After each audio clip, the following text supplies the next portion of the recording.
Does your mind go completely blank in IELTS Speaking Part 3 when the examiner asks you challenging questions on complex topics like politics, the environment, or maybe something about the society? So here's a secret I wanted to let you in on. You're actually not struggling with English at this point. You're struggling with structure. And in this video, I'm going to share my 3-step bulletproof framework that's guaranteed to score you a band 8 or 9 in under 15 seconds on your IELTS speaking exam. So let's master part 3 of the IELTS speaking exam together. So this is a question that most students ask. Why do most students fail part 3 of the IELTS speaking exam? The main reason why they fail part 3 of the speaking exam is because they panic. The questions are too big. See, the thing with part 3 is you are not just going to give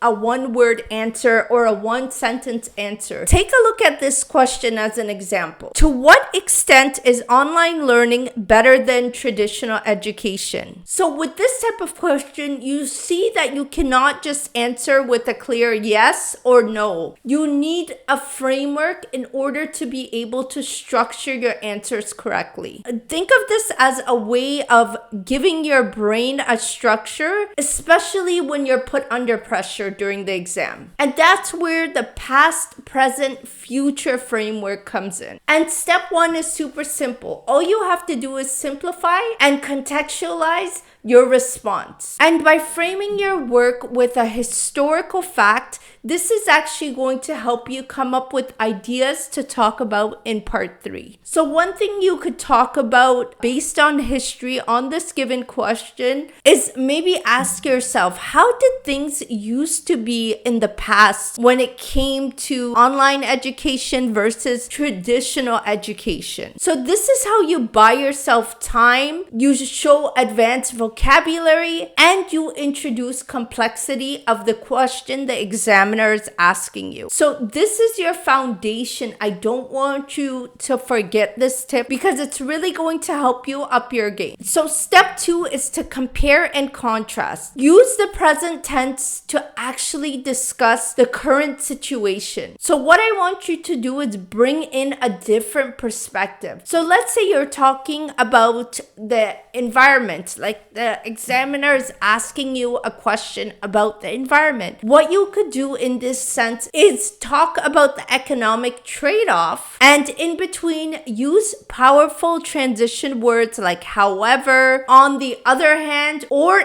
in contrast. Speaking of practice, ladies, if you're looking to join a community where you will be able to practice your speaking, then you might find my IELTS Speaking Ladies Club really interesting. This ladies club is actually hosted over Zoom. I actually teach you ladies.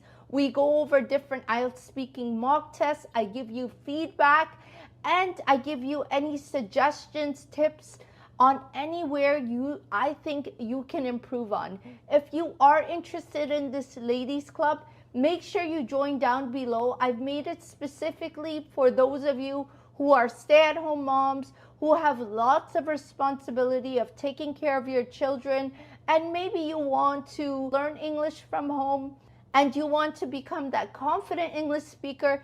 Check the description box down below. And step 3 is to predict and conclude. So for this step, what you can do is to demonstrate a high level of fluency. What you can do is actually talk about the future. This is a great time to actually use some modal verbs to score you a high band. So you could use modal verbs like it seems likely that, or I anticipate. So this is actually going to show the examiner that you are talking about the future when you are using these type of words. And also this is going to show the examiner that you are trying to analyze with a conclusion based on what you just discussed. So now let's get some experience using the PPF method. So what I want you to do is grab a pen and paper, and we are going to apply this method on a sample question. So let's go. So here's a question for you. How important is it for children to learn about local history? So I want you to practice talking about something in the past. So I will give you 1 minute to write out your answer about something to do with the past on this given question.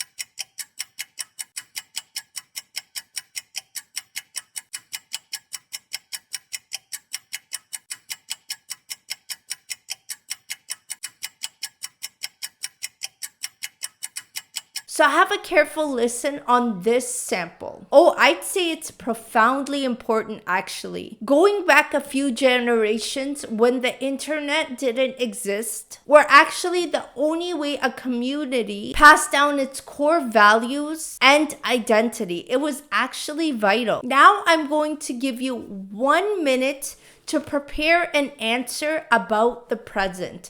Think about something you can say happening now on this given topic.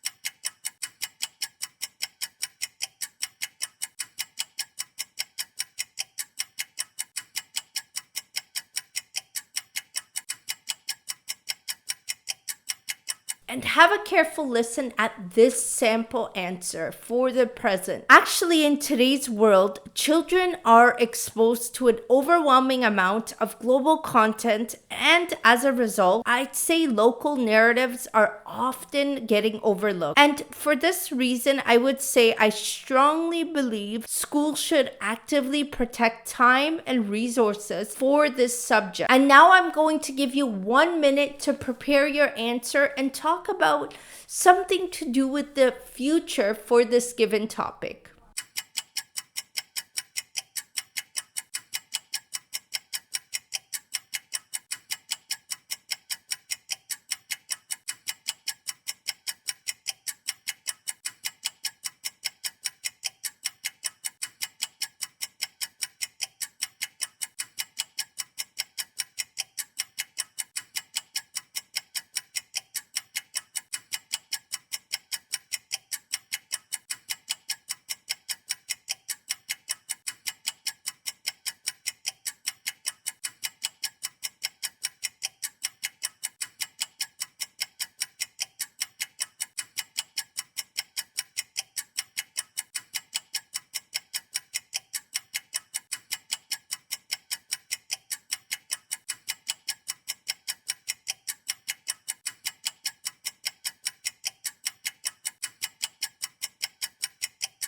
And here's a sample answer. So I'd say that as cities grow, people will actually focus more on global culture. So government should actually create modern and interactive museums to help the young people remember their own culture. So see how this framework actually broke down what exactly to discuss. You were able to talk about the past, the present, and the future. And this is what the examiner wants to hear throughout your responses in IELTS Speaking Part 3. Click on this video where I actually talk about the 5 most common mistakes students make in the Part 3 section below. And if you like this video, then give it a thumbs up and subscribe to my YouTube channel. Bye now.